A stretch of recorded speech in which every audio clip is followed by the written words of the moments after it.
This is a Rogue Media Network podcast.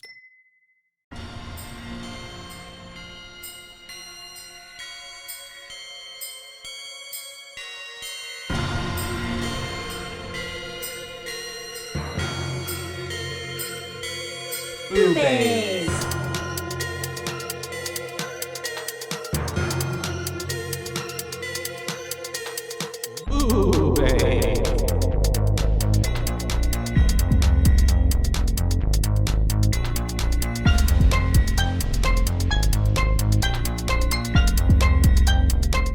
Hello And hi and welcome to hell. to House. Whose house? My house. Hell's House. Hell's house. Hi, this is LLC.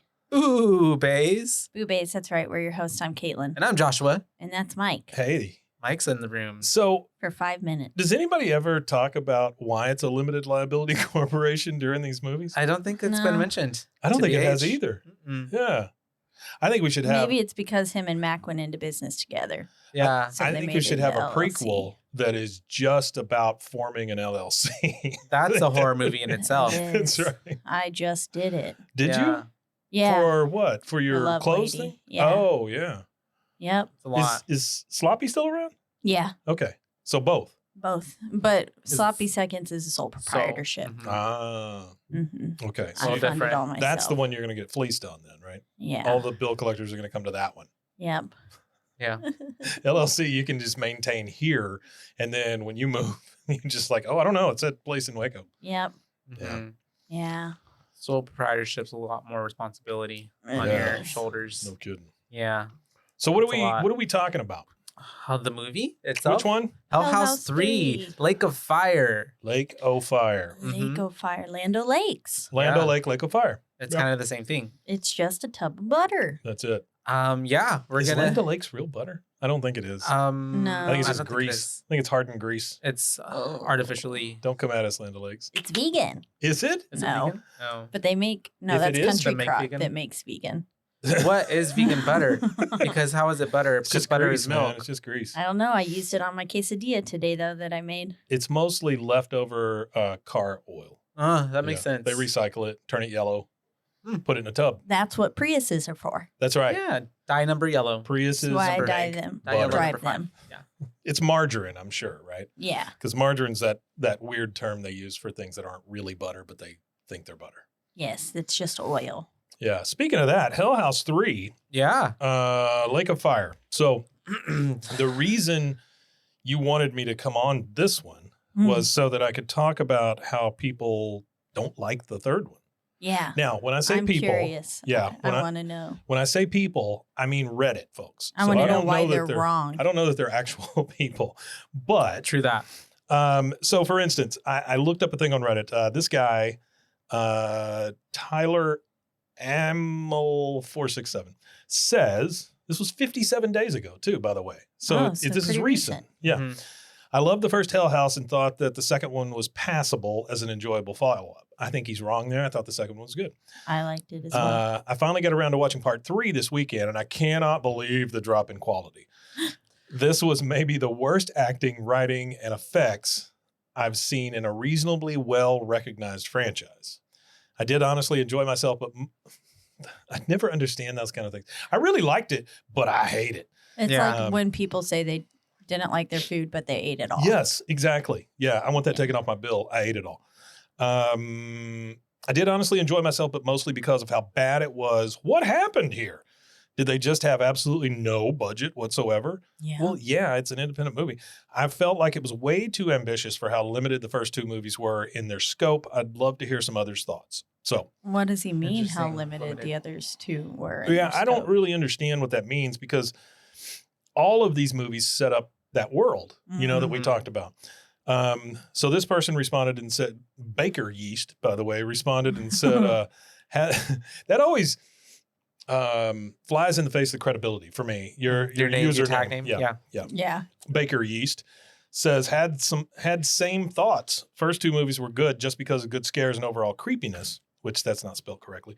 Sometimes you need movies like that period. That's not a sentence. In third, they tried to, in third movie, I guess he said, they tried to explain the story and what happened to the characters without any scares. The story and characters weren't interesting at any point of first two movies.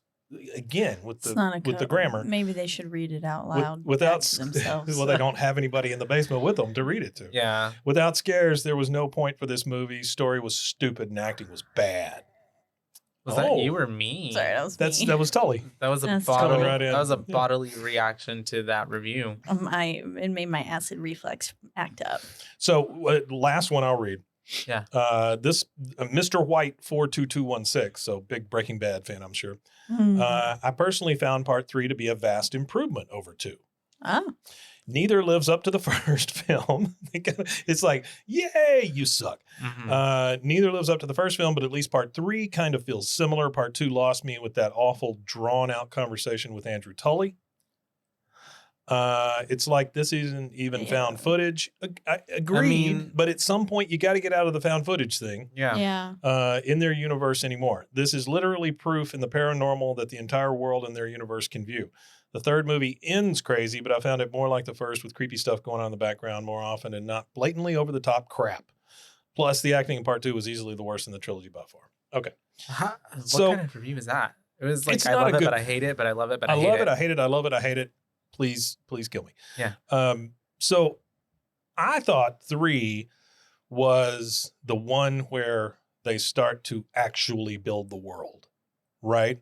Yeah. Because 1 was, let's say they never made anything but 1. It's still a good standalone found footage first try, right? Yeah, 1 would stand alone really well.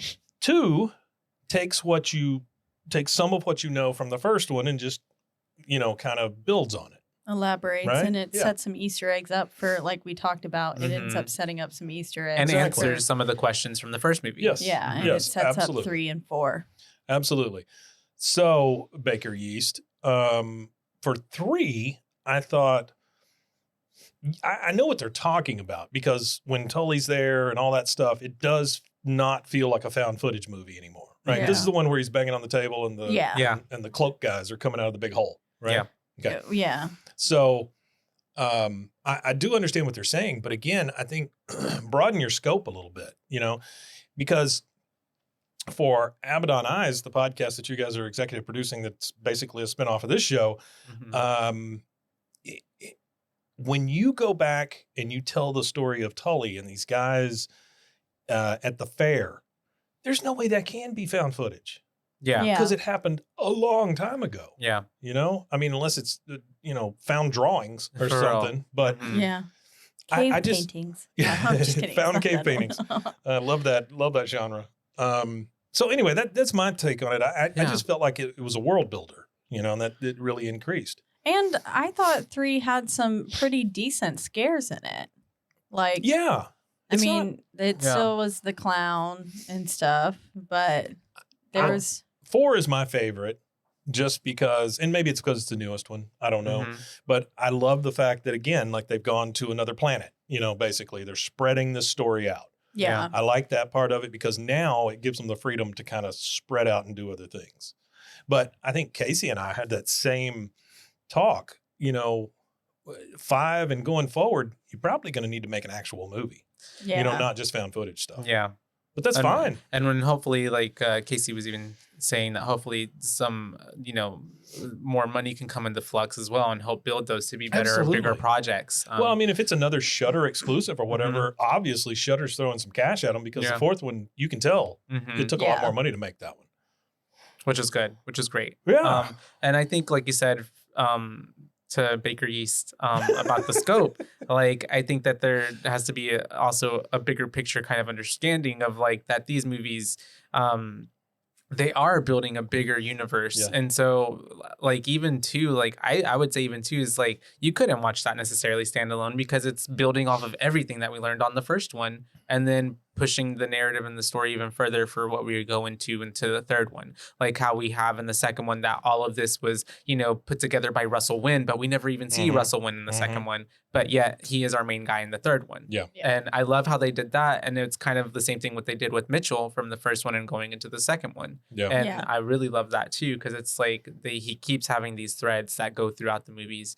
And regardless of like the whatchamacallit, the budget, because if anything, it's even more commendable how much story and how much progress he's able to get through with such a limited budget. I agree. Like, you make a movie, Baker Yeast. That's what I'm saying. I want to see the Baker Yeast movie. That's like every time someone comes into my store and complains about prices, and I'm like, do you want to run a business? That's it. That's it. Like, this is not a garage sale. Yeah. You try to run a business and then come talk to me about what your prices are. And you can charge your prices. But like, let's keep it in the movie world. Go back and watch the original Star Wars.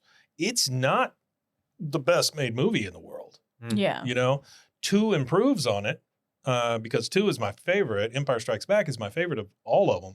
But without the first one, you wouldn't have 2. And without 2, and you couldn't just go in and watch 2 and not know what came from the first one and things like that. So, I mean, this is a tried and true tradition in making trilogies or universes or whatever.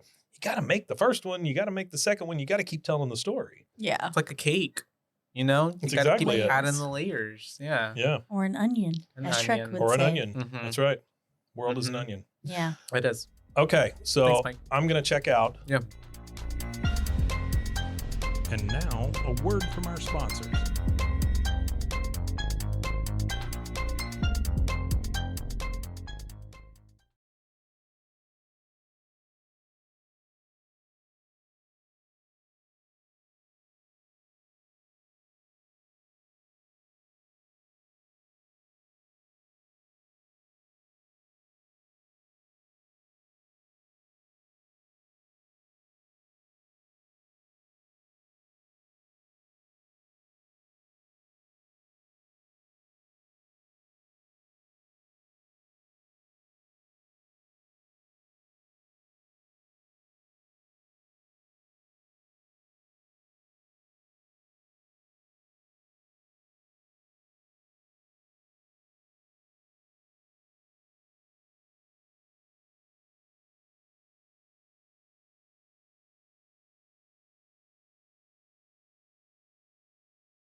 And so just like that, I think it'd be great to segue into our opening of the film. Yes, we're talking about, if you haven't garnered, I don't think we officially say Hell House At the 3 beginning, Lake of yeah, Fire? yeah. Okay. 2019 is when this film came out. Also directed and written by Stephen Cognetti. Yes. And yeah, it's Friend of the podcast. Friend of the podcast. And yeah, we talked to him once. He probably immediately forgot who we are. Like, do not know these No, people. he probably remembers me as that one bitch who interviewed him and hadn't watched the 4th film. No.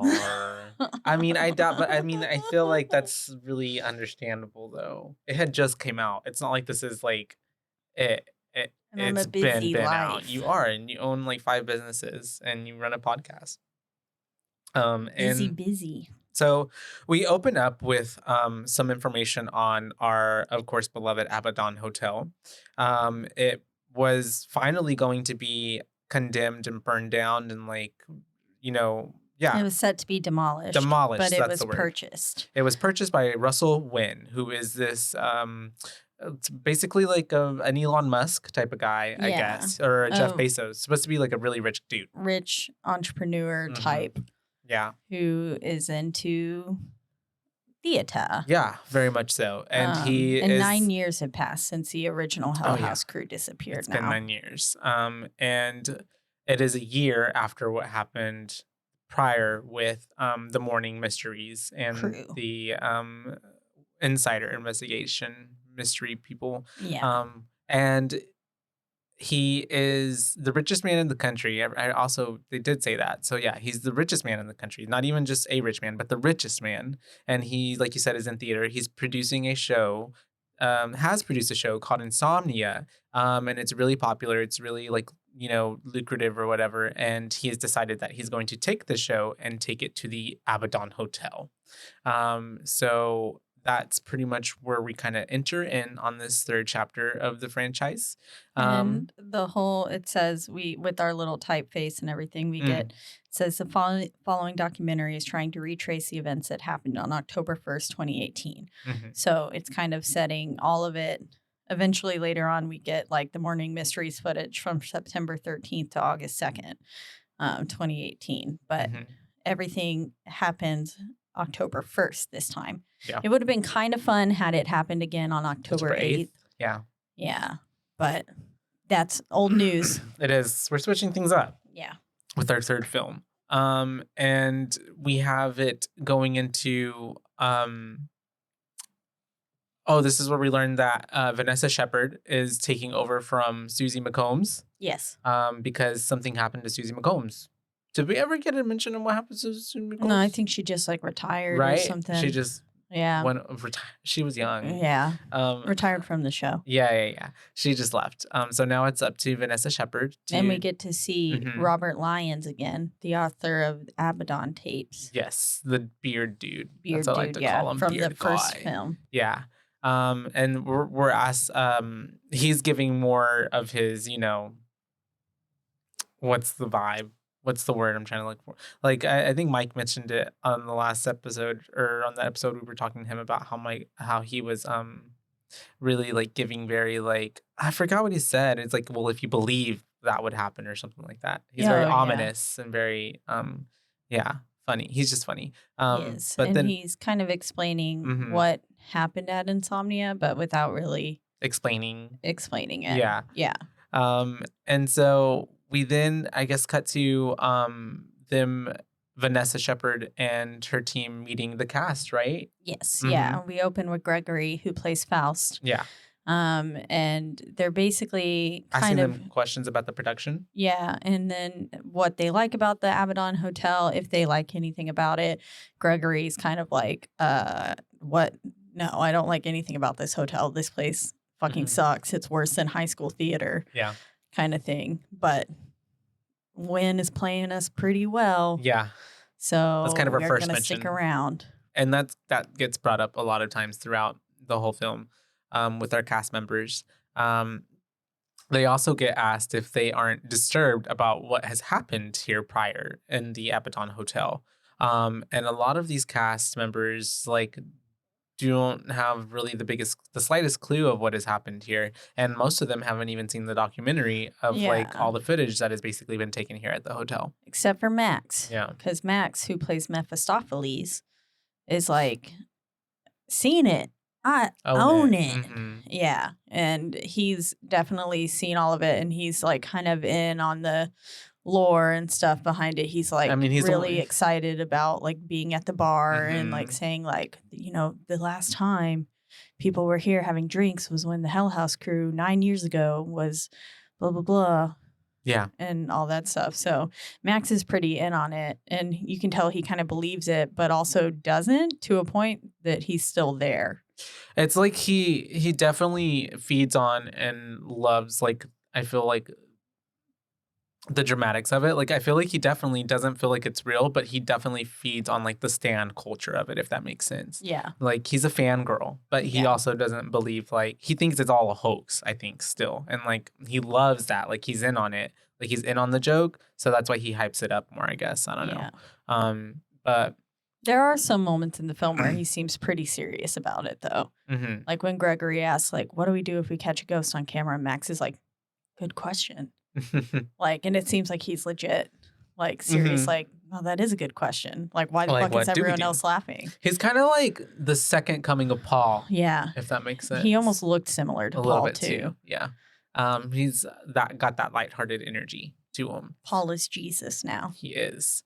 And we are, getting all these separate and individual cast, crew, little member We meet interviews. Jane. You already mentioned Greg and Paul, not Paul. Max. I think that's it so Yeah, far, that's right? really On the cast part. Yeah. And then we end up, I think this is where they start to set up the morning mysteries. Yeah, and well, why they're filming. One point too, Max is like, he does say, to go back to a little bit to what we were talking about a second ago, Max does say, Hang on, I'm sorry. Yeah. I don't normally interrupt these things. Yeah. But we just got confirmation that Tully's gonna do an interview. Ah! Whoa, So that's Andrew Tully? freaking awesome. That's so cool. Neat. Literally. Okay. We're gonna get breaking news. Breaking news. Pew, pew, pew, pew. This is an exclusive. Yeah, we're gonna have Andrew Tully on and to be interviewed. That's pretty cool. Ew, I wonder if his voice actually sounds like that, or if he hammed it up, or like put on a little inflection for it. That's gonna be pretty cool. It's gonna be pretty creepy if he sounds like the exact same. Yeah, that is gonna be kind of creepy. Oh, it kind of reminds me of what if Tully isn't even an actor? Barbarian and the guy whenever the kids saw him in the theater who played the old man. Barbarian, old man. The old man who was like locking all the girls up in the basement and stuff. Oh, and whenever his actor went to go see the movie and people were like, why is he scared here? of him? Yeah, I would be a little scared of Tully. It's true. And so, well, that's awesome. You were talking about Max? Yes. Maximo. Max was basically saying, they were like, well, do you and you're okay with being in here still? And he's like, well, let me just say I know where all the exits are in the building. But then it's also like, well, it's not really that helpful, buddy. Yeah. Because everybody knows where the exits are and they can never get out of them. Yeah. Because they shut and they lock. They lock them out. Yeah. Or lock them in, rather. Mm-hmm. But yes, then we're with the Morning Mysteries people. So we're with Vanessa and then also Sam, who's the Morning Mystery producer. Mm-hmm. And they're kind of talking a little bit more on like the production and on Russell Wynn and how he told them that he wanted them to film everything, right? Yeah. Mm-hmm. And for him, I love how he was like, that should have been a red flag. Yeah, he gave us like no bars, like barrings, like you can just do whatever you want. Highly unusual for people to usually be like that and stuff. It is pretty sketchy. Yeah. But then we get the Morning Mysteries footage, September 13th through October 2nd, like 2018, like I mentioned earlier. Also, Russell Wynn looks like one of Andrew's best friends, Rob. Oh, really? Yeah. Shout out, Rob. Shout out, Rob. Maybe he's an angel. Maybe. Rob backwards is Boar. That's an angel name if I've ever heard one. It probably is. And so, but yeah, Russell, and he has this, what's it called, scar kind of gash line thing going through the middle of his eye. Face. Rob doesn't have that, but. Gotcha. But yes, our Russell does. And we're also getting a little background on him. On basically, he's the millionaire. He bought Insomnia, or not Insomnia, but the Abaddon Hotel, and wants to use it for the Insomnia production, all that. I think when this is where he's talking to, or no, this is where, what's his face? John? Is his name John? He does look like him. They look kind of that similar. one, right? Yeah. Yeah, not the. Yeah, I was like, okay, with the beard guy. Yeah, that does look like him, actually. They're like the same height, too, and they have like kind of the same gait with how they walk and stuff. Yeah. And so that I was just like, the whole time I was like, that looks like John. Looks like Rob. That's funny. He's got crazy eyes in this photo. Oh, he does. They're scary. That's funny. He's not normally crazy-eyed. Aw, that's fun. Shout out to Boar. Boar. And so this is where Vanessa is now. She's shown up to the Abaddon Hotel, right? She's there in front of it, and she's talking to what's his face, Jeff. I called him John for some reason. Jeff, yes. Jeff. And he's basically, I love how he believes it, but he doesn't believe it at the same time throughout his whole character. Yeah. Uh-huh. It's just like in the way that he like talks about things and like the way he's like, so like, yeah, no, it's fine. We're all in here. Like, it's going to be It's okay. just Like, wood and nonchalant. nails. Yeah. Yeah. But then like other times he's very cryptic or like, I don't know. Like the Abaddon eyes. Yeah, When exactly. he says I guess. that. Yeah. Yeah. I'm like, well, if you don't believe in it, then why would you believe in that? You know what I mean? Yeah. I don't know. But Vanessa also kind of, we're getting like that she didn't want to go in, kind of Molly vibes. She was a bit apprehensive, I guess. She was like stalling. Yeah, whenever Jeff goes to go in, she stands back a bit and he's like, "Are you scared to go in?" And she's like, "Aren't you?" Mm-hmm. And then whenever they get to the front door, passing Hector on the way, "Hi, Hector." Shout out Hector. Shout out Hector. They also note this is happening on September 16th, right? And I was like, oh yeah, that's my sister's birthday. Oh, happy birthday. Yeah. And that's a few months before your birthday and Andrew's birthday. It is. Yeah. All on the 16th. Mm-hmm. It's also Mexican National Independence Day. September 16th. It is, yeah. Mm-hmm. That is exciting. But yes, this is and it's 15 days before the showtime, I believe. Yes. And but once she gets to the front door and stuff too, she even like won't go in. And he's just like, "Come on, it's just wood and nails," like I said. And then he's like, "It's fine, you can go in." And then she points out and he points out that like there's Hell House LLC property, like shit that was left there that they're kind of just leaving out, kind of looks like ruins on the front of it. Yeah, we get the sign.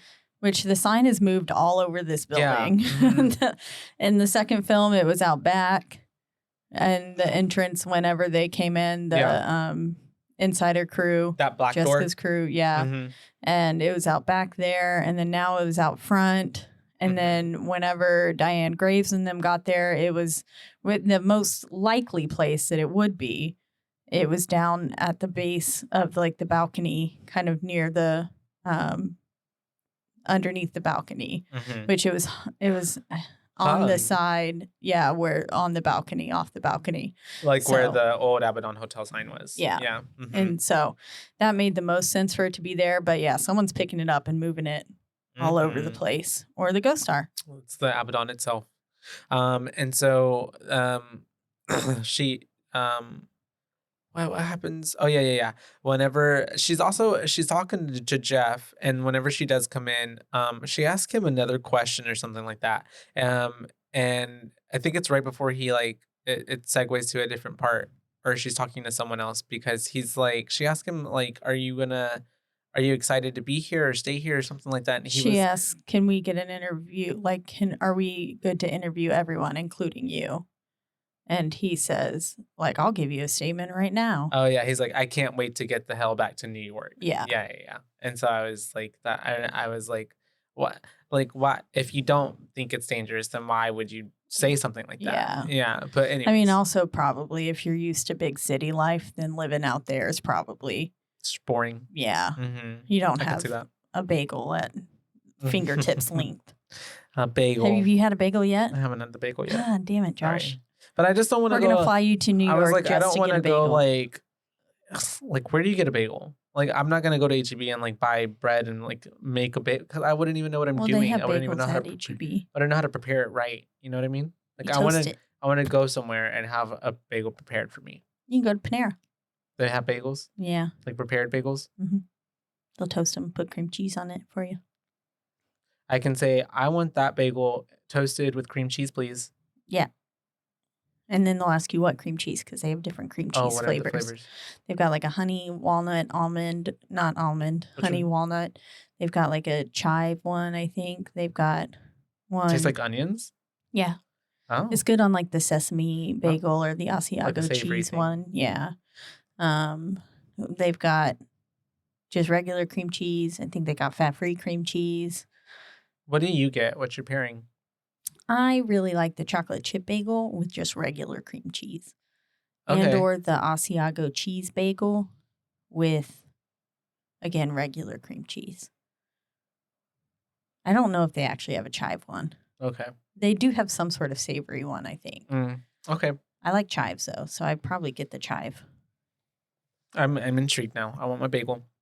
All right, bagel for Christmas. Give me a bagel for Christmas. Oh, okay, I will. Just wrap it up with cream cheese on it already, please. It'll be. I can unwrap it and it has cream cheese on it. And you can eat That's it perfect. right away, Mm-hmm. like a little sandwich. And so we have them going to. She's talking about the wine. They're talking about. I have in my notes for some reason talking about wine. Yeah, they're talking about how he's replaced all of the wine bottles with his own signature wine. Oh, that's right. Blend, the Wynn wine. Wynn wine. Wynn wine. And so it's just there. It's a quick, and they're joking about like how many cases can you fit back in your car on the way home? Mm-hmm. Like you got room for 17, 20 cases. so We're many not more. hauling them back all ourselves. So Yeah. you can just take whatever the hell you can fit in your van. Mm-hmm. Because she was like, ooh. And then he was like, take them, please. We have too many. And then the power goes out. Yep. Power goes Mhm. out. And then he's like, no worries. It's been a little glitchy lately. Yeah. And it'll be back on in about 10 seconds or so. And Which it does. yeah, it comes back on and everyone just all like, oh, this is normal. Yeah. But so creepy. Mm-hmm. But then this is whenever I think we're supposed to go to the basement, right? We're heading down to the basement, but Yeah. Jeff doesn't want to go to the basement. Yeah. Jeff doesn't want to go to the base because that's where Russell is with Yeah. Harvey. That's right. And Harvey, shout out to Harvey. Harvey's, It's pretty funny. I love his, if you can make me a size 2 again line that he delivers right here. Yeah, yeah. Because, Jeff is like, what do you need? And he's like, I need you to make me a size 2 again. But if you can't do that, I guess. It's funny. Harvey is very funny, very sassy. And so we have, I think this is the same part too, where they're on their way to get to the basement area. Yeah, he's they going to have go drop her cut through off. heaven. Yeah, heaven, which Jeff is like, this is pretty literal the way Russell has it, but this is what he wanted. And It's all white. very white, just sheets everywhere. These like mannequins covered in like white sheets that are supposed to be angels. And that's whenever Vanessa kind of stops everything and is like, wait, I thought I saw something.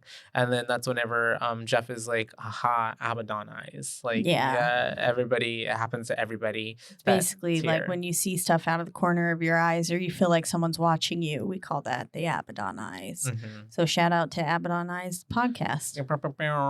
Abaddon eyes out everywhere on to be determined. Insert date here. Yes.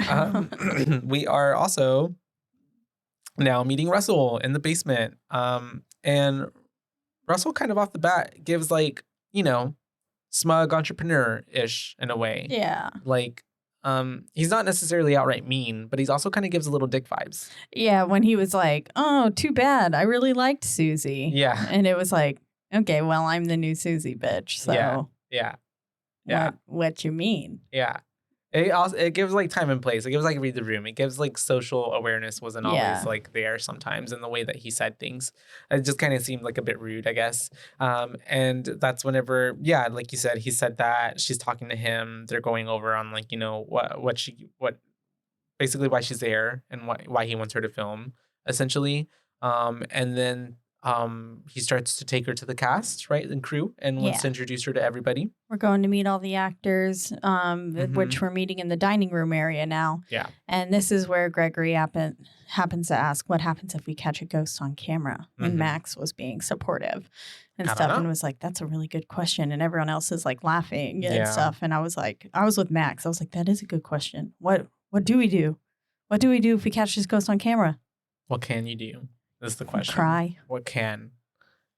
That sun is so bright. You need me to close the blinds? No, it's okay. There's none there. Oh. Or maybe they are, but they're just like... JK. Yeah, I don't know. But we have them all meeting and talking and like kind of like, what's the word? They're definitely taunting. Is it Greg they're taunting because of his like theatrical, what is it? He was in a play with Shakespeare in the Park. Yeah, Amy Adams. Yeah. Amy Adams, got it. And then he was tree number 3. Apparently they were like, yeah, there were 2 trees that were better the trees than you. Yeah. And that's whenever we are after that we cut to going over some footage or something because we caught something on the footage. We're with Vanessa, and she's basically telling us that Hell House was not the first incident, that there was a Billy Braddock's thing and an incident at the county fair that happened in 2002. Yeah. I liked how this is where we get that shot of the carnival, right? Over air. I thought that was pretty cool. It's aerial, like fake carnival going on. Yeah, like a little drone shot. Yeah. Kind of thing. It was fun. I was like, did they actually like set up a carnival and film that? Or like, did they just go? Maybe, hopefully they just happened upon a carnival and then we're like, let's get this drone. Let's fucking film this shit. Yeah. This will come in handy. Instead of setting up a whole carnival for one shot. That was like 2 seconds of a movie. That's wild. That would be. And so yeah, they're I think at this point, for some reason I'm like, OMG, what was that? For some reason they catch something on the footage. Yeah. And they're going up to the meeting to have a attic. Louis came up and was like, hey, you know when you thought you saw something? I think the camera actually caught something. And she was like, do I want to see this? Ha ha ha. That's right. And he was like, and no, he was like, yeah, no. And so, but she watches it anyways. And there's like something, it almost looks like one of the angels standing in the corner. But it's very like, almost faded. It's gradient. You know, you can barely tell and make it out. Yeah. And then it zooms in on it for you, which was fun. Yeah. I liked that. It's kind of like how they did it in the second one. Yeah. Yeah. And then that's when we're having a meeting in the attic. And they scare Jane with the clown. That's true. Oh, the boys do. Yeah. So we already know that they're playing tricks on one another. That's setting up a big part of the movie. For them to gaslight the shit out of the crew. But yeah, the boys play a trick on Jane with the middle clown. So not our big scary main clown, but the middle one that's got the weird mouth. Its mouth is weird, right? Yeah. It's more colorful. It's the colorful clown. That's what I call it. It's the colorful clown. It's got like scary teeth. And then the black and white clown. And then there's the other clown. Yeah. The other clown. No one ever talks about the Poor other clown. Other clown. Yeah. It's the middle child, I guess. It didn't get kissed. It didn't get nothing. It's the Michelle of the Destiny Child. Oh, You know what I mean? And then obviously we know who the Beyonce is. Yeah. Yeah. It's Hell House Clown. Which is, what's his name? We need to give him a name. I don't know. There was I know, yeah. We follow Hell House Clown. Oh, speaking of, right there. Aw, there he is. It's the official unknown biography. I don't know what his name is. Maybe the fans can come up with a name. Kind of like how Pinhead wasn't really Pinhead. But look, I found a not private Stephen Cognetti account. Did you? That's cool. I followed him. I wonder how I found the one that I found. Yeah, I don't know. Maybe it's not even really him. And so we end up after that having this meeting in the attic where I just know that there's blood on the table because apparently we didn't get a new table or anything. This is still the table that some blood is on. And that's whenever we are having a conversation with Jeff because he's talking about how the banks are calling and he's like, why are all of your banks calling? Like there's a problem. Yeah, he's like, I have one bank and if they called, I'd be worried. Yeah, because Russell is obviously, he's just like, I don't care, whatever. We'll, it's fine. It's fine. I'll deal with that later. And then Harvey's up here and he's talking to them too and he's being sassy and funny. And I don't remember what Isabel is asking. Harvey's asking on Isabel's behalf if she leaves, will she still get her pay? That's right. Which is kind of setting it up later for her to leave.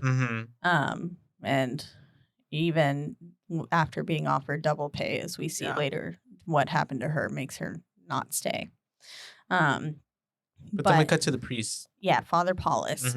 And they're basically talking about how the gate is open again, or like how that est porta porta means that the gate is open or the door is open. Es aperta porta. Yeah, I think aperta porta. Yeah. Aperta porta. Yeah, aperta porta. Yeah, yeah. It's Latin. Latin. It gets me confused because it sounds almost like Spanish, but it's not. It would be like puerta abierta. So that's why I'm getting confused. La puerta abierta. That's the doors open. Oh, Yeah. So it's la puerta. it's similar. I can Yeah. hear the. I'm I like, can my hear it. mind is like, yeah, I can't say it though. I'm not. But gonna try. the right way is at porta. Oh Lord. Aperta porta. Aperta porta. And then aperta porta abierta. Yeah. See. It's a tongue twister. Yeah. And so and then I think he's telling her how the gate is open. And then he's talking about how, why do I have "We are the servants of snakes" written in my thing? I think it Of the snake. I think it flashed back to Tully. That's right. And the second one saying, "We are the servants of snake." Mm-hmm. Of the snake Of the or snake. something. Valak. It is very Valak. The profane. The defiler. The Marquis of Snakes. Yeah. What if, plot twist, this is Tell part me. of the Conjuring universe? That'd be sick. Or like not necessarily a part of it, but like a collaboration. Like a Offshoot. universes collide. Parallel. Yeah, parallel universes. And so we have them somewhere in a parallel universe. Multiple things of us are happening in multiple parallel universes. That's crazy. That is wild. Yeah, I try not to think about that. It's gonna hurt my brain. Freaks me Okay. out. So so we then get Russell talking to Vanessa about ticket prices and stuff. I believe because we're back with while we're talking with Father Paulus, sorry, the piano ditty starts playing. Oh yeah, that's right. We get. I think this is the first time that we hear it in this film. Mm-hmm. Yeah. But yes, we're walking with Russell on the Old County Fairgrounds now, and they're talking about how they lowered ticket prices 30% to get more people in there, even though Russell was like, I think people will pay whatever I ask them to, and they'll get out here. Yeah. And Vanessa's like, yeah, me too, kind of thing. But Jeff was like, no, we need to ensure more people get here. So they lowered ticket prices. Yeah. But yeah, they're walking along together. Yeah, and she's kind of talking to him, asking questions. And she finds the planchette after they talk, right? Yeah, Okay. because they're walking together.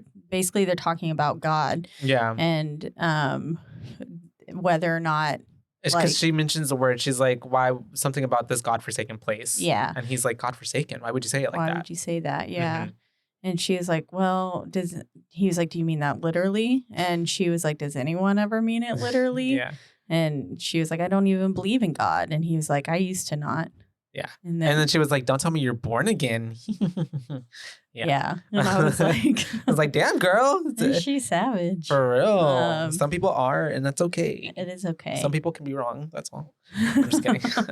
But yeah, we have them talking about it. And it's kind of funny because it's not funny, but it is also kind of setting up where kind of the rest of the film is going, because it's very, and also like it's ironic because the play that he's putting on, Insomnia, is about Faust, which is about basically, the heaven and hell. Mm-hmm. And that, that thing that we all go through on a daily basis, I feel like, of where we have to choose like our best self or our worst self, and bargaining with the devil on your shoulder and the angel on your other shoulder. Mm-hmm. Exactly. But then Russell gets called in due to wardrobe malfunctions happening. Mm-hmm. And Harvey's like, I need you in here, stat. Yeah. And so he walks off. And then this is where she finds Brock's planchette out in the middle of this cornfield looking area. I wonder how it got out there. Yeah, me too. Probably something to do with like the spirits or the house, or maybe it's Brock's spirit itself left it out there. Yeah. For other people to find it. I love how she just tosses it away. It doesn't matter. Yeah. This is weird. Oh, let me throw it away. I would have been like, this is cool. Let me keep this. That's the hoarder. This was also, I think we got to mention from her to Russell, she was also kind of mentioning that like she was not admiring, but like this is where we get real rules brought up, where she was like, oh yeah, nobody's allowed to be in there after 9 or something like that, or oh yeah, I think so. Because he's kind of there. It's like sluttily brought up a little bit how like nobody's supposed to be in there after 9. Sorry, I thought you said sluttily. No, subtly. Yeah, my bad. I probably did sluttily say that. And nobody's supposed to be in there after dark, and he kind of has these rules set up in order to keep people protected. In essence, from the things and the stuff that's in the hotel. Because then we cut to, after they're having, she finds a planchette in the conversation, we cut to the cast rehearsing for the show and discussing Faust and discussing, like, I think, what's her name? Jane is the one, like, mid-scene where she's like, wait, I don't get it. Like, what is his what is the... What exactly are his doubts? And do I share these doubts with Faust? She's getting really into her character. Yeah. But after this, it's because we get the bonfire happening. And this is where it really comes into play, where it's like, oh, we're not supposed to be in the building after hours, because even before like the producers leave, Jeff, I think, is the one that is like, y'all remember the rules or something like that. Like, everyone back in by 9:00 or whatever sharp. We're gonna go check rooms at the hotel and to make sure that like nobody is still out there on the grounds after dark. Yeah. And basically, we just have the cast drinking around and daring one another to go into the basement and go into the basement and then come back basically for free drinks. Yeah. And that was it. And I'm like, no cash, no nothing. Or at first, wasn't it 500 or something like that or something? Yeah, but then it got down to just like a beer. Drinks. And then it got down to just Jane just wanting to do it because she was just like, oh, fuck it. I don't believe it. Yeah. Uh-huh. I would have not gone in there for anything less than some cars, some cold hard cash. That's cold hard cash. Yeah. Cars too. Yeah. But she ends up, and I love how whenever she's like fuck it, I'll do it, and then Isabel looks at her and she's like, really? And so she ends up going into the whatchamacallit, into the hotel. The hotel. And she's like, I don't have to make out with it, right? And then Max is like, if you do, I want to see the tape.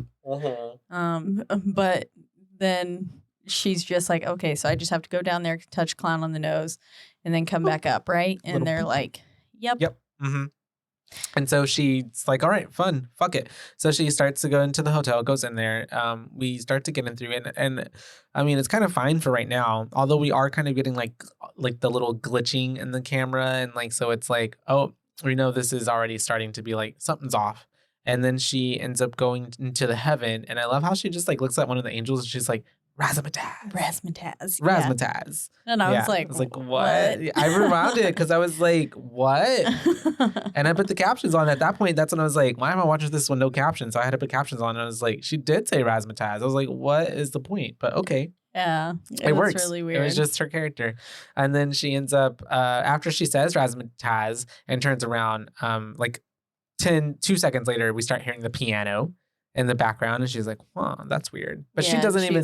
She's like, stop it, guys. I know it's you. And I was like, ooh, it's not the money. Yeah. She goes past the bar. And I think this is whenever she is in there and kind of stops for a little bit, and she turns the camera on herself and is filming herself. But obviously she can't see the monitor, little monitor thing, I guess. So she can't see all the people behind her. Yeah, all the ghosties. It was the Hell House crew. Yeah. It was definitely Alex and Mac. I saw them for sure. Yeah. And then I think Sarah was there too. It was very like dark, but yes, they're behind her. And so she ends up then proceeding to go to the basement. And she gets into the basement. Which makes me think, if time is just like one big... A lot of this movie gives cyclical, time works in a cycle as opposed to linear. Like, because at the end of the film, whenever they're like, let's all go to the bar and have a drink, that maybe they were already, but I guess the portal hasn't been closed yet. Yeah. But maybe they were just already there, and that's where heaven is for them. Yeah. Who knows? Well, the movie also gave that it's not linear in time because of like when we even go to the end and we see like, Russell had been in places where we guessed it and think that he was already. Yeah. And I guess even with Alex, I don't know. In the second one, how he went back to, we found out that he had been at the Abaddon.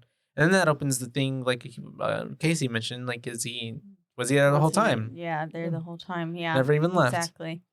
So maybe they had already gone to the bar like they had at the end. Yeah. And that's why they were in there.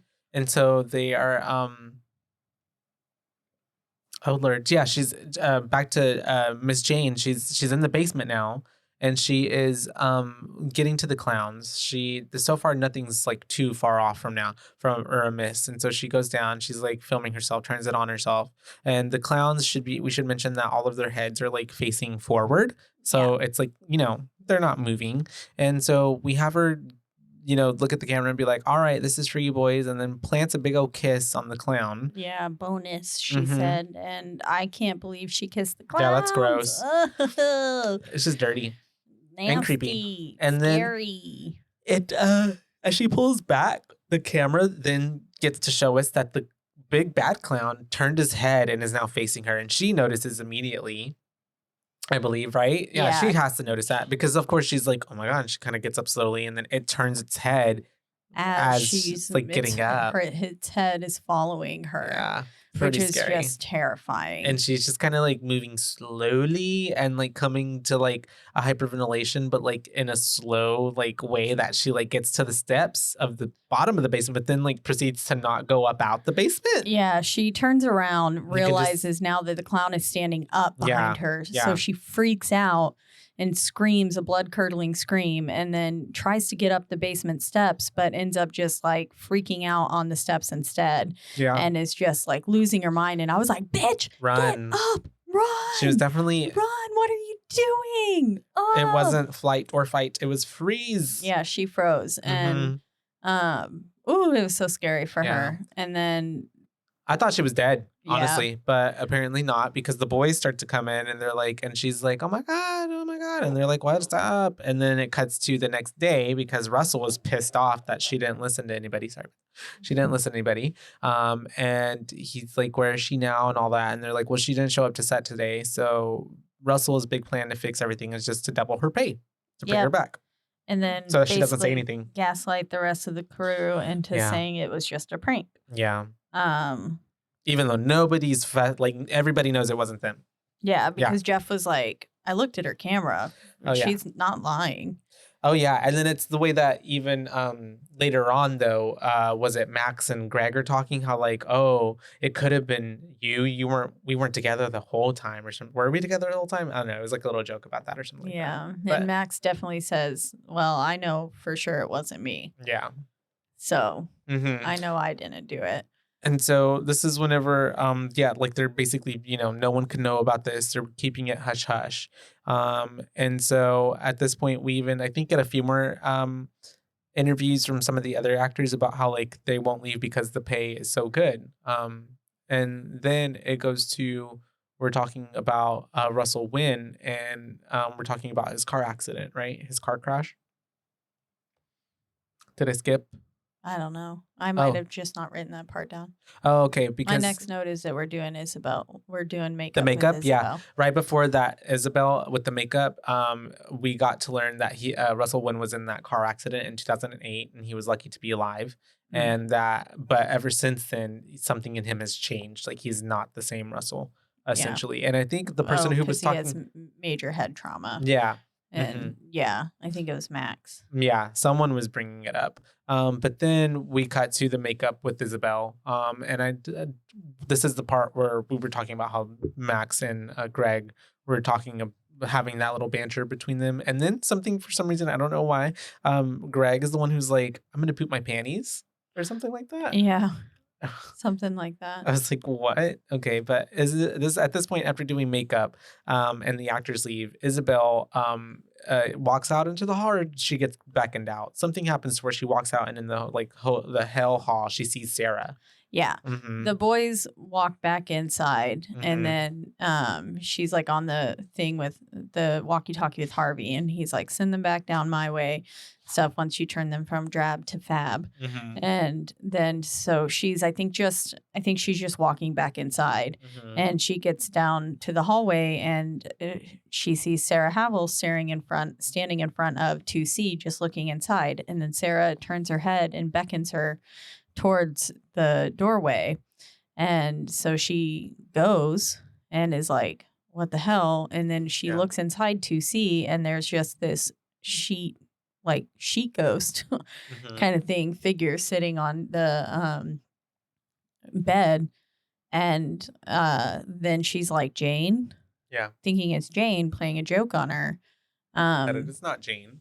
'Tis not Jane, because then she gets locked in there with Sarah. The door slams shut, and then the sheet is gone. And then, disappears. She sees, we get a flash of like Sarah in the corner, and then Sarah's like right up in her face and is like, rah.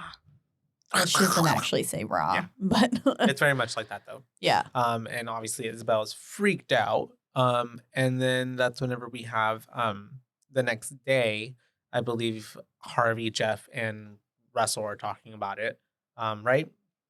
Kind of in the same way that they were talking about Jane, but this time Isabel is not coming back because she's not taking the double money. She's like out of here. She does not stay. And this whole time Harvey's like kind of spitting facts, because they're like, well, we can just spin it as Isabel was tired and stuff. And he's like, I've known Isabel for years. Yeah. Like, there's no way we can just say that she was too tired to do a gig, kind of thing. And he's like, Hell House didn't listen to the warning signs, and now we aren't either.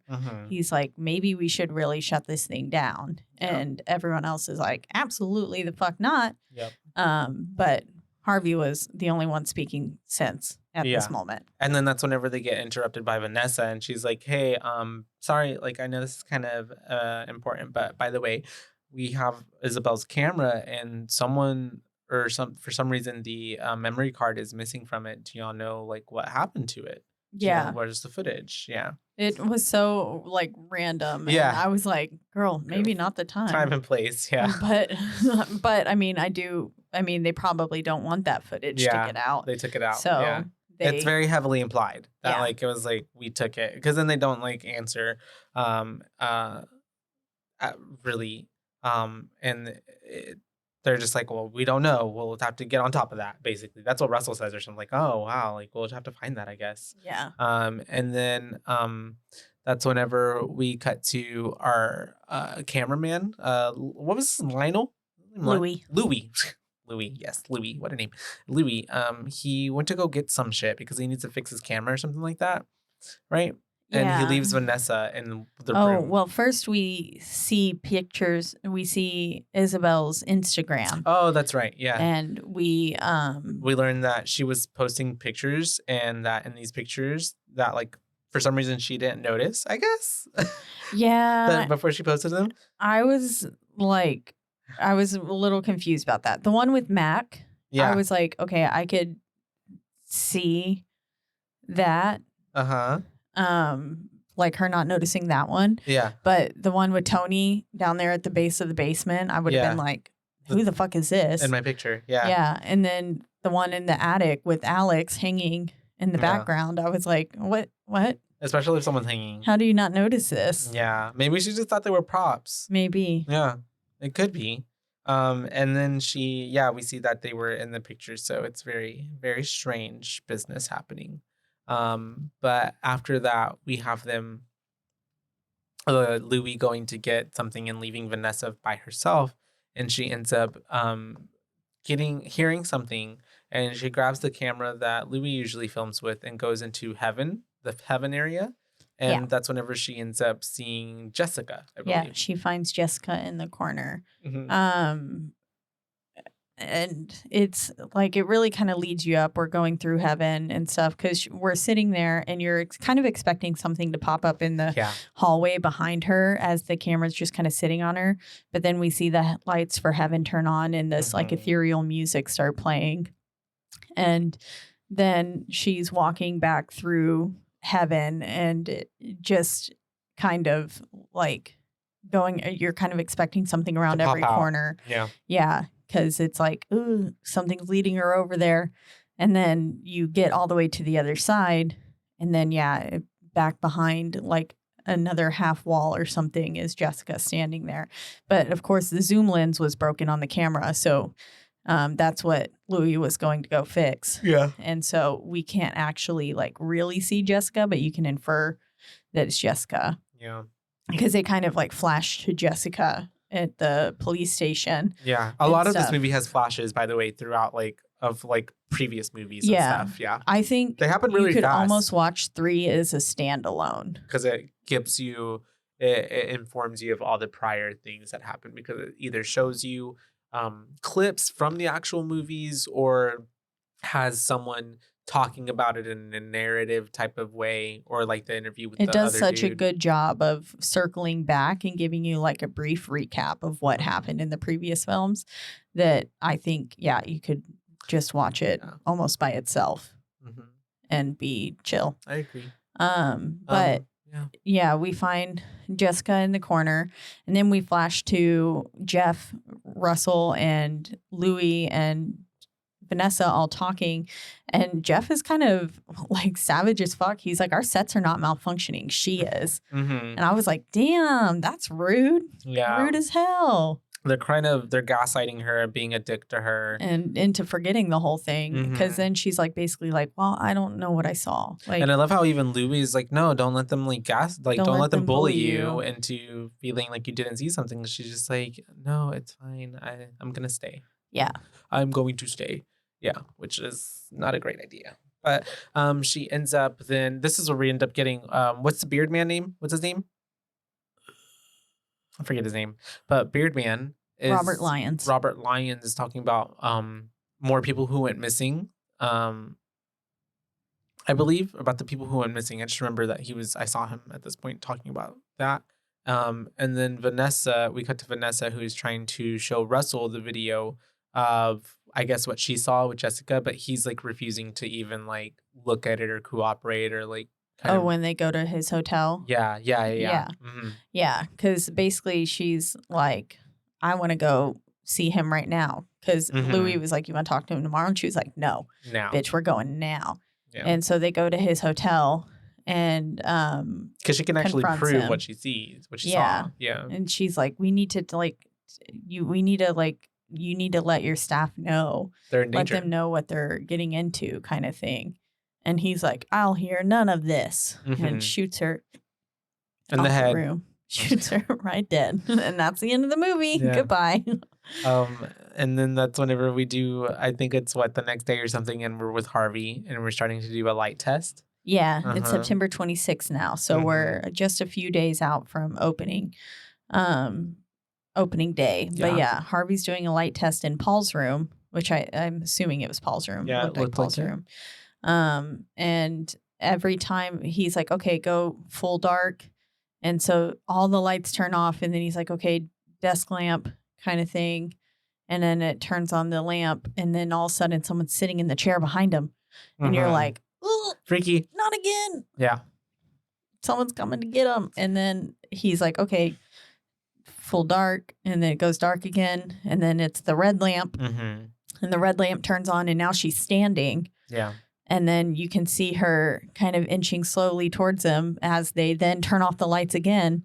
And then his face is illuminated just because he has the camera on him. Yeah. So you can see his face. And then all of a sudden you just see these little like fingers creep up around his neck. It was so creepy. And then just touch his neck. And he definitely feels it. And he's like, what the fuck? He's like, lights up, lights up. Yeah. And he's kind of looking around. And I love how fast he's to be like, oh my God. But then be like, well, I guess it was nothing. Yeah. Let's do it again. Let's run it again, you guys. Yeah. I was like, no, something just touched you. Yeah. That's so scary. And so Harvey dismisses it. And then we start to do the test again. And then after this, we go to, I believe, Mr. Gregory, talking to some fan or someone at the hotel, right? Yeah. We're rounding the corner with Jeff and I believe Harvey. And they're overhearing.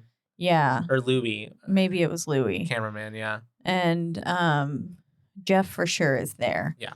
And we're rounding the corner, and they're about to turn the corner whenever they hear Gregory talking. And so they're just kind of like, I think at first they're kind of like, oh, he's got a fan. Like, let's just hear this out kind of thing.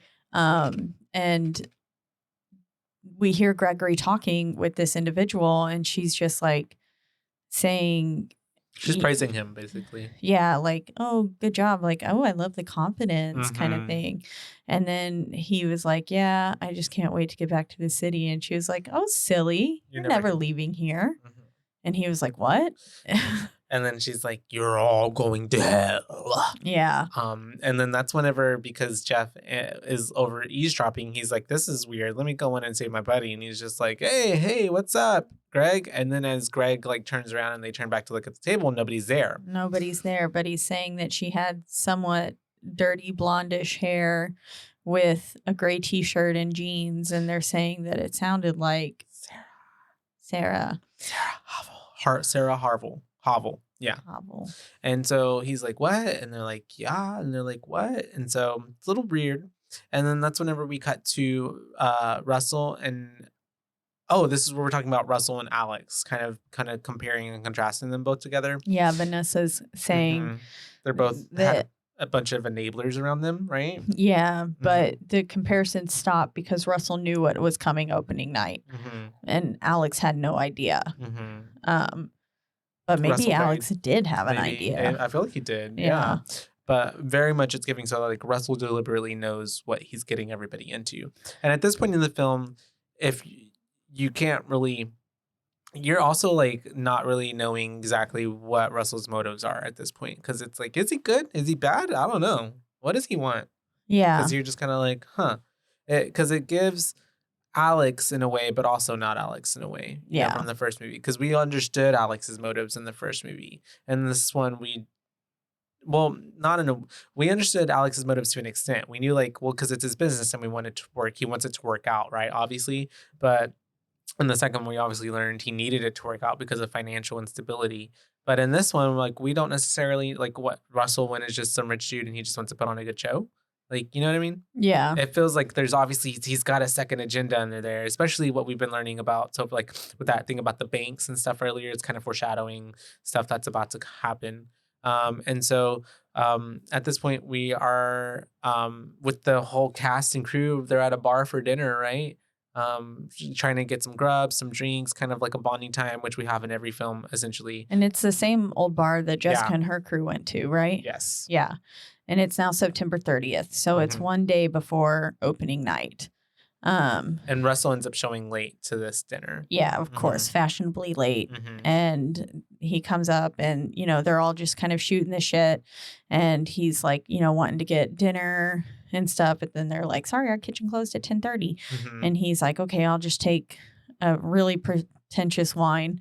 And then it was like, sir, rolls. You're in a dive bar. For real. He's like, the dude's like, I don't think I have any Le Chateau anything, but I got some Pinot Noir. Yeah, he's like, I've got the Wynn Merlot. And he was like, no, way too overpriced, which is his own wine. Yeah. And then they're like, he's like, I'll just take the house red.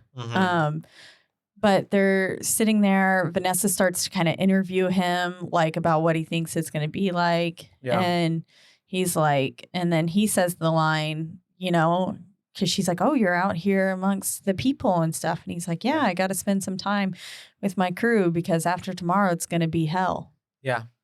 And I was like, very foreshadowing. Dun, dun, dun. And then he ends up, eating he asks for the rolls and stuff and it comes out with the wine. And that's whenever everybody starts eating his rolls and stuff. And it's not my, no credit to me whatsoever, but, and looking up stuff for the movies and stuff, a lot of people pointed out that this was a direct reference to Jesus and breaking wine and breaking bread with his disciples. And that's what it was supposed to be a reference to. Yeah. It's because he's, like an angel, in a sense. And so he was breaking bread with his disciples.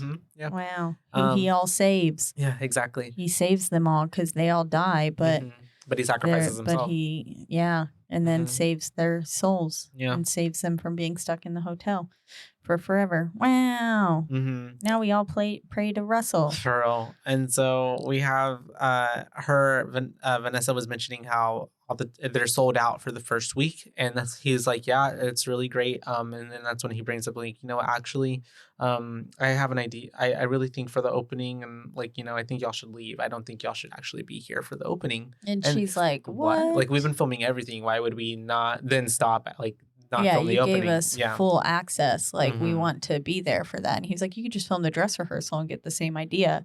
And she was like, no, I want to be there for that. Yeah. And then basically at that point he kind of gets up and he's like, no, you should come a different night. Yeah. And then he gets up to leave. Yeah. But he's barely halfway out the building, and she gets up to go chase after him. And she's like, Russell, stop. And she gets to him, and she's able to like whisper something in his ear. But then he looks at her, and reverse. She's like trying to, be like, why? Like, what's going on? And he whispers something in her ear, and she's just kind of left there and then looks at the camera like, yeah. We don't know what he even told her. No clue, but it gave her the idea to go talk to Father Paulus again. Yes. So they're going to talk to Father Paulus. Louis asking her like, what the hell's going on? And she's like not answering at all.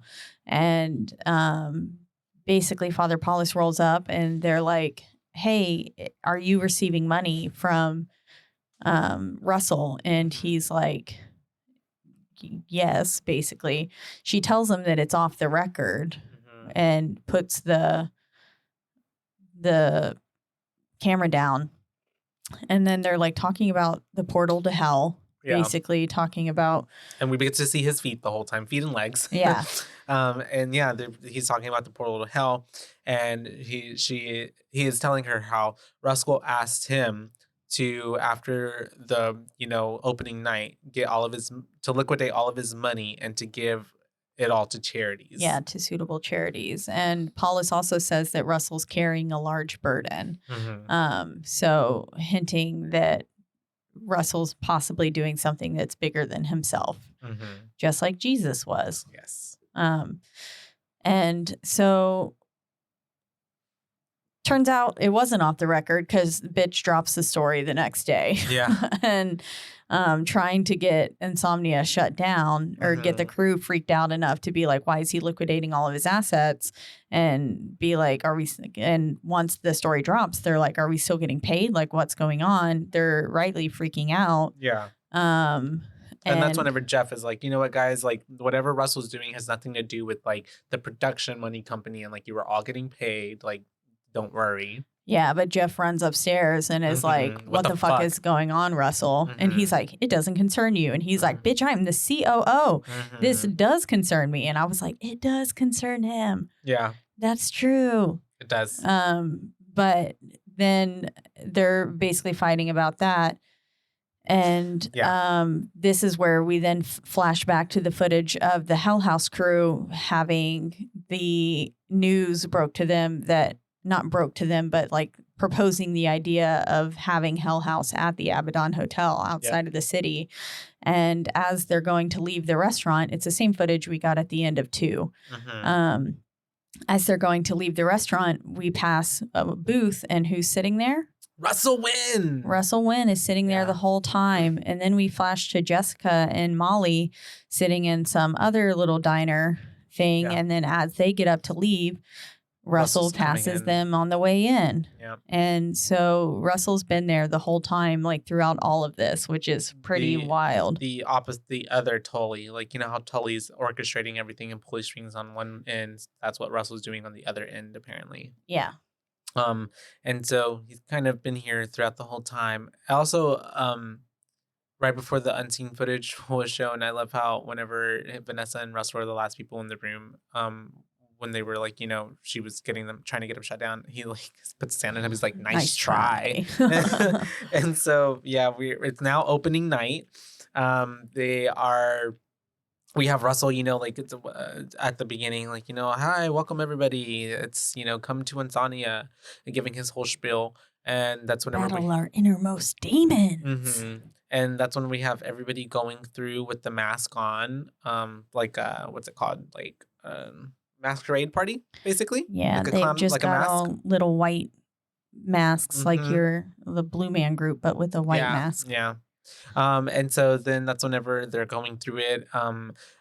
It's pretty much like a walkthrough play. You're just watching Faust and this whole thing go on.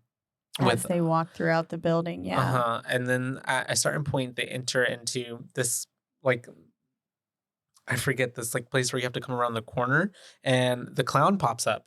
Big Daddy Clown Boss pops up out of nowhere and freaks everybody the fuck out.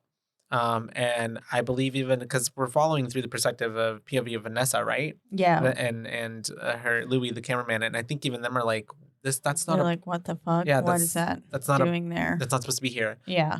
And so then they end up going through there, and that's whenever I think we have what's his name is looking at the cameras. Is it Harvey? Yeah, Harvey's up there with some other woman who we Yeah. never really get introduced to, and Jeff. And they're like, someone's in 2C. And they look on the cameras, and Andrew Tully, who we know to be Andrew Tully, But they they don't don't, know yeah. it's Andrew Tully. Andrew Tully's like flashing up on the screen and kind of glitching in and out. And then basically we kind of cut to Russell going up into 2C himself. Yes. And go check it out. Russell goes in there and then ends up Immediately. seeing Tully. Yeah. And is like, who hired you? And then basically Tully's like saying that Russell's role is complete and that we will all enter the lake of fire together. The beast time has come at last, is what he says. And I'm assuming Russell's probably like, the fuck? Yeah. But also probably this. like, he's definitely, I think, playing dumb at this point. Yeah. He's like playing dumb, like in a way where like, I know what I'm here for, but don't necessarily know all the facts, but you just kind of confirmed what I needed to know. And I guess I'm supposed to take you down. Yeah. Yeah. You're the bad guy. Yeah. You're the person I've been waiting for. Yeah, basically. Yeah. And so then that's whenever, and he's also playing into Tully because Tully at this point believes that everything's going according to plan. Like this, Russell was supposed to bring everybody, and now we're all, this is it. All these souls are going to go into the lake of fire. So many more people. Yeah, and so this is whenever we have then Tully going out into the main audience area because Max and Greg are still giving their big, dialogue and act going on, but then Tully just comes out and interrupts it. Yeah. And I love how Max was very like, "Oh, who are you?" Yeah. And then Gregory immediately was like, "Who are you? God damn it! Like you're messing up my show," kind of thing. Because we know that he's the one who's very full super of serious. his work. And then Tully's like, there is no God here, or God is not here. Yeah. He's like, I don't bargain or something like that. And then that's whenever we have we have then Tully grabbing Greg's eyes and head and gouging them out. Just a good little squish. Everybody it breaks out into pandemonium. We are freaking out. Everyone is like, what the hell? And that's whenever we have, basically all the cult people coming out in robes and starting to murder everybody in the building. And we have Vanessa make her way to the bar area where I believe she's hiding on the other side of it, but there's like they left the camera there. And so it's just kind of doing this thing where going it's on the Lazy Susan. That's what it is. Okay. That they asked Max to turn off at the beginning of the thing because it's causing too much noise. That's true. But it's like a mechanical Lazy Susan. And so we're seeing everything kind of from the perspective of us just watching basically people getting murdered and sacrificed, I guess. Yep, the gates open, all the hooded figures swarm in the place. Some people make it out, but the hooded figures get out too. Basically, it's a massacre inside the bar. We watch like people get their throats slit. We're watching just one other one like inches way down the abdominal area of some person. Yeah. And then you're watching like people outside get yanked out of their cars and stuff. So like they made it out of the building, but they're not safe. Yeah. And stuff, which was wild. The lake of fire is firing on all cylinders. You know, it's basically, what we were told that this would be a hell on earth, essentially, is the opening. And so, this is all happening. It's super crazy. We have then Vanessa.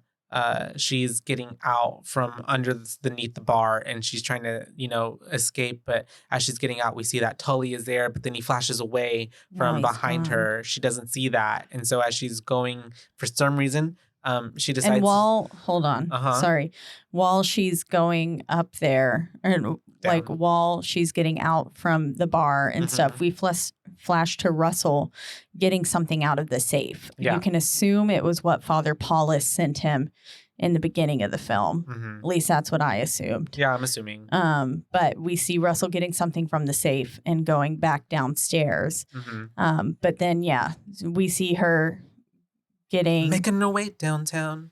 Yeah, I almost said that Yeah. You said that. I almost said it last episode. Yeah. Because you said that they were making their way down to the basement. Yeah. And it made me think of that. And so she does make her way down to the basement, unfortunately. I guess there's not really many We also options. see Jane get dragged off screen, Oh, yeah, too. we do. Yeah. So we watch Jane die. But then, she's like looking at the basement. And then basically Vanessa gets dragged down by one of the hooded figures. Yeah. And then they like slit her throat or something they right pin her there. up against the wall and she gets her throat or something slit. Right in front of Tully. Yeah. And then basically someone that we can't really see comes on screen and Tully's like, "Who are you?"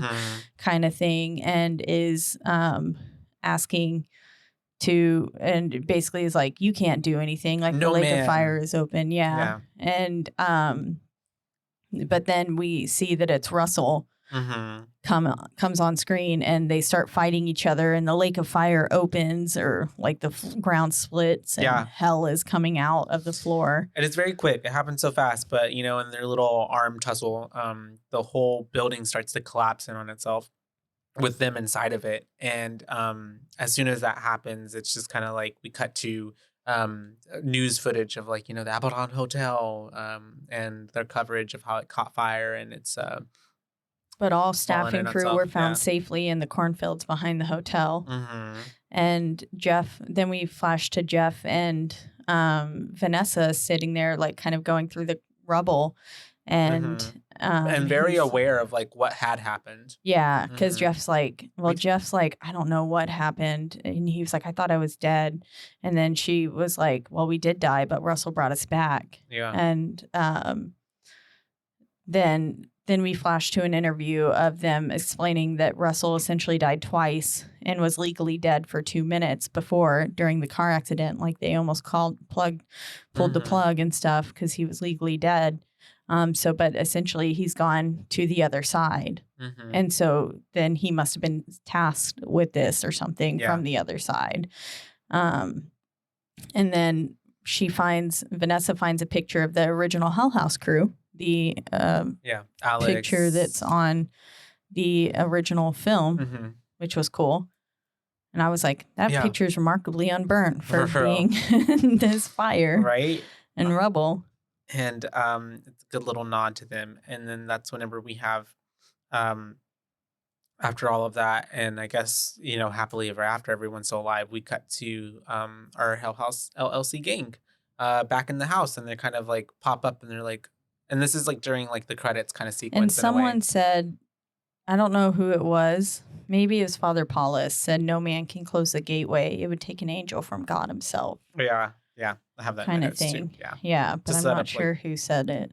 I'm not sure either, honestly. It was probably Father Paulus because I don't know who else would have. Yeah, that would make the most sense, I guess. And then in the credits and kind of like coming back to screen, we see our gang and they're like, "Oh my God, we're back!" Like.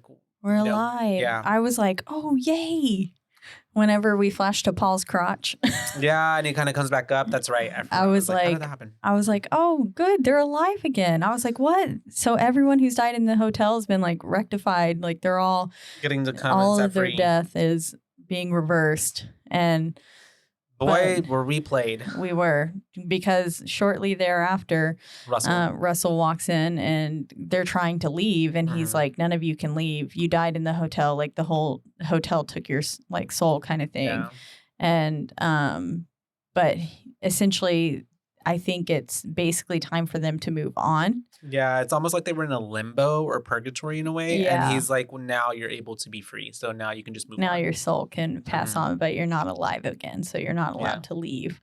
And he explains that he's the one who closed the gateway and that y'all were the ones who helped open it.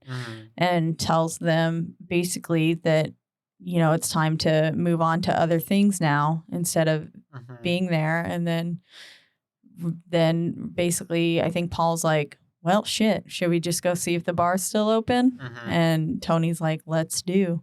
Yeah. And then they all start slowly walking off to the bar. We get Alex embracing Sarah and crying because, well, they're dead and he's killed them all. It's his fault. Yeah.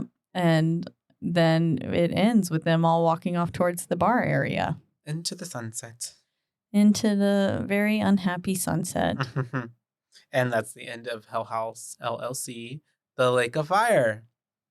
Dum, dum, dum, dum, dum. Yeah. But yeah, overall, the third entry in the trilogy, Did you see this? And Tully apparently said, meet your interview next Tuesday. Look forward to having your soul. That's funny. That is funny. I love it. I love that he's so in character. I won't be able to go to that. Neither will you. I was like, this is everybody, or is this just me, you, and Tully and Mike? It's like, that's not Casey, right? Yeah. Yeah. Okay, got it. But anyways, sorry, we got text messages about the interview with Tully, which is exciting. But yeah. Anyways, that is 2019's Hell House 3, The Lake of Fire. Next Tuesday, the 28th. Gotcha. Okay, I was like, when what? Okay. Lake of Fire, yes. We'll get into the Boo rating.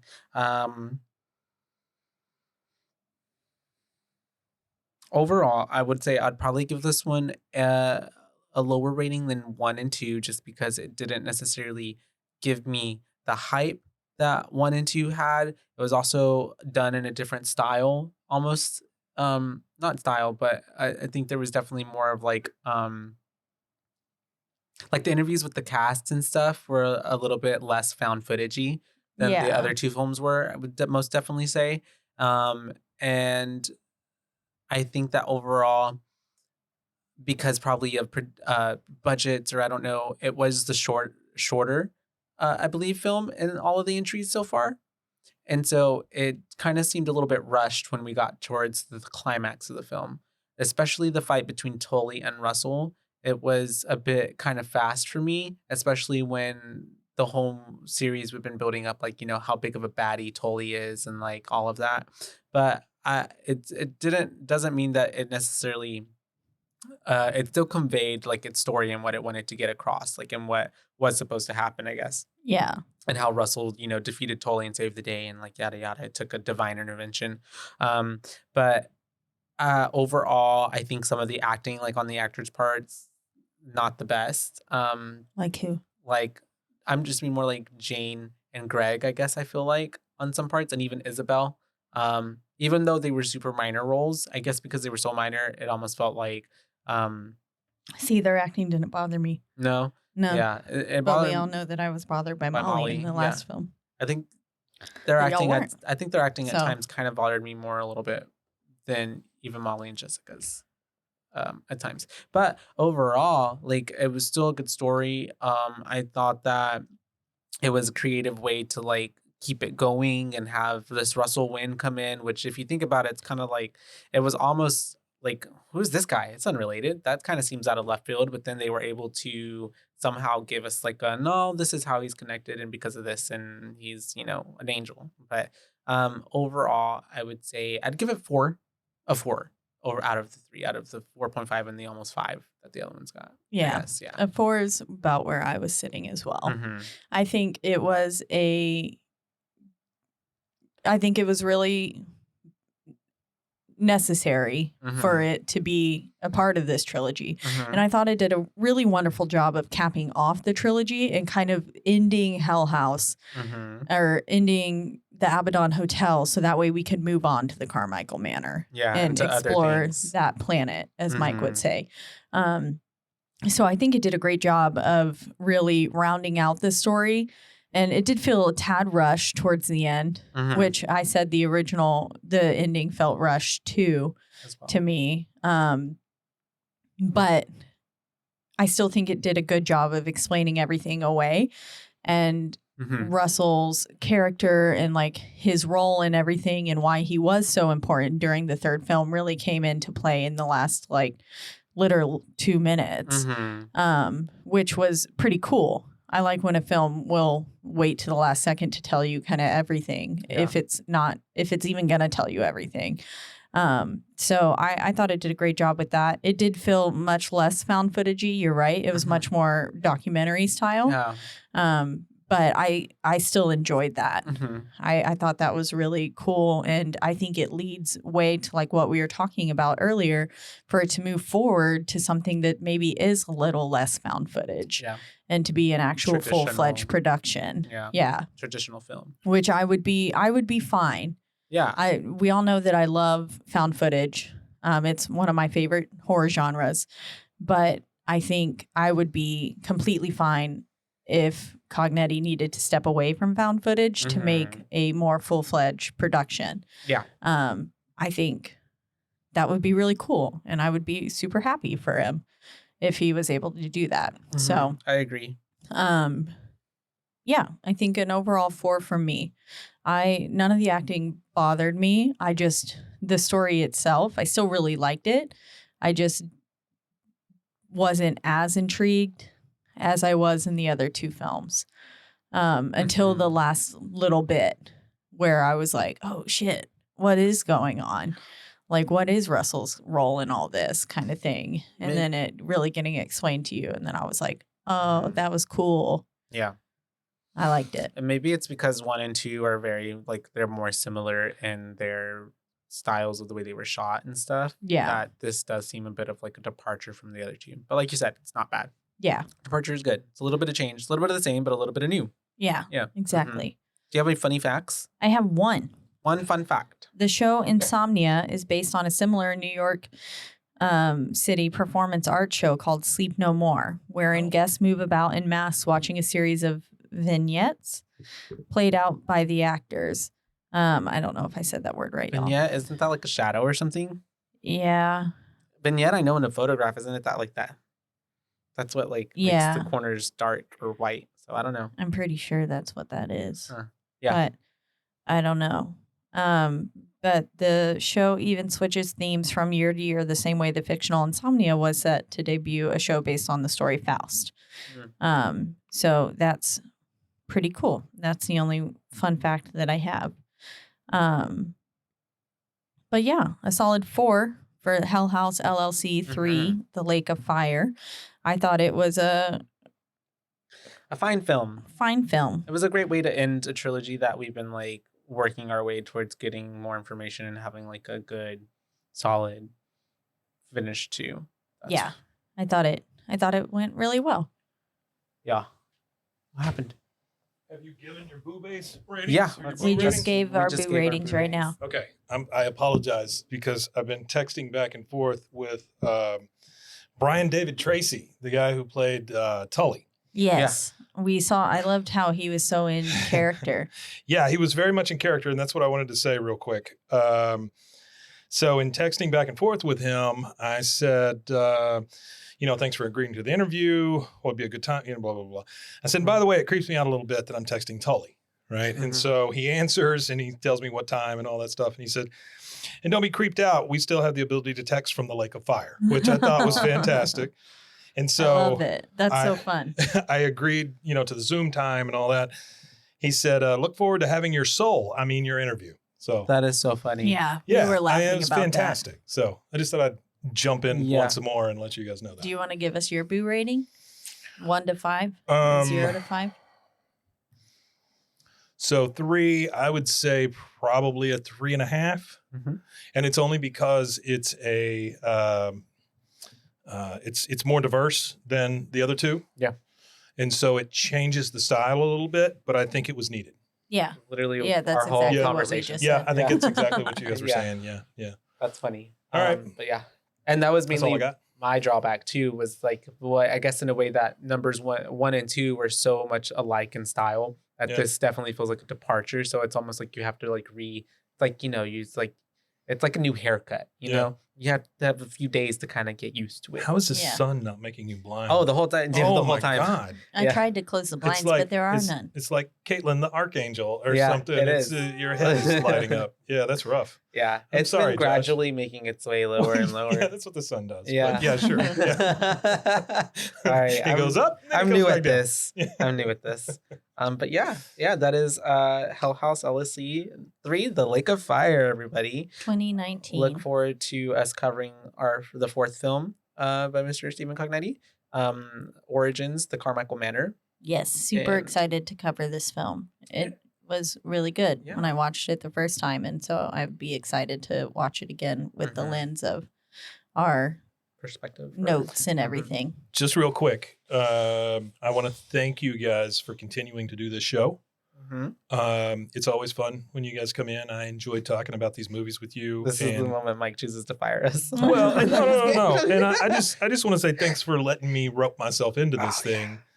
And also thanks to being open to helping me out with the new show. Yeah, yeah. it's been Because That's fun. there's nobody else on the network I would have chosen to do this kind of thing. fun. Number one, because you do horror movies, but number two, because I like you guys. So. Yeah. Aw, thanks. There we you like go. you too, Mike.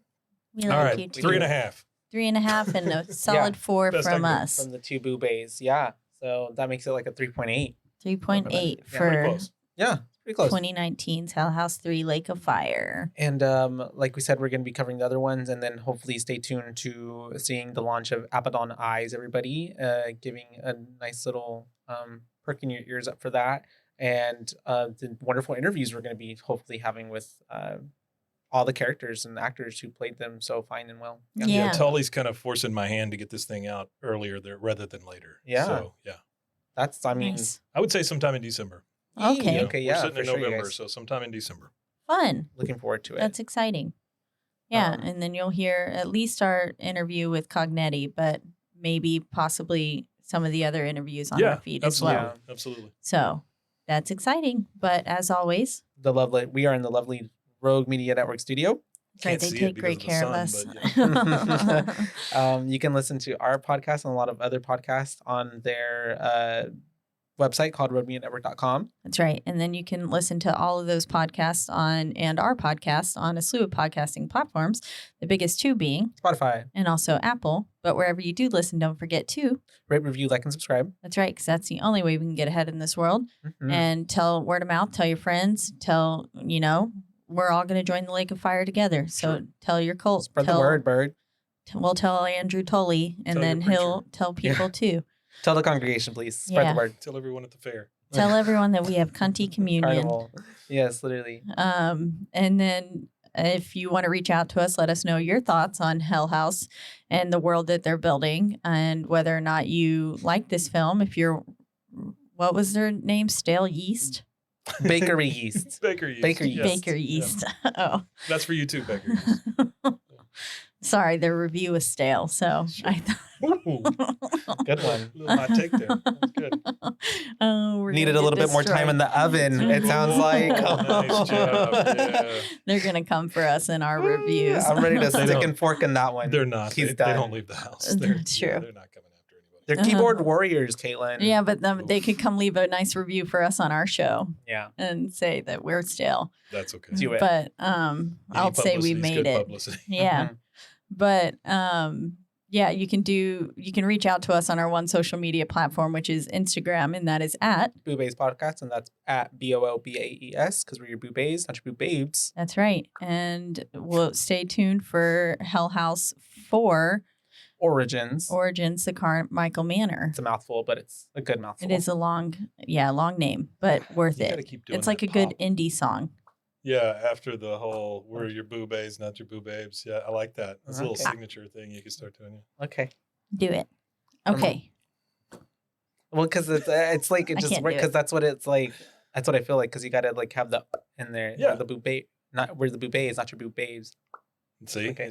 it just belongs there. Yeah, from now on. Okay. Well, Yay. from the head honcho himself. All right, I think I've added enough. And to I this. think we're done too, you guys. So, until next time. Until next time, you guys. Bye, bays. Bye, bays.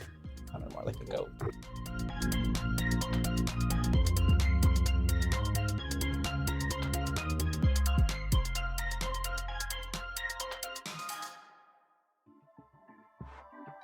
This has been a Rogue Media Network production.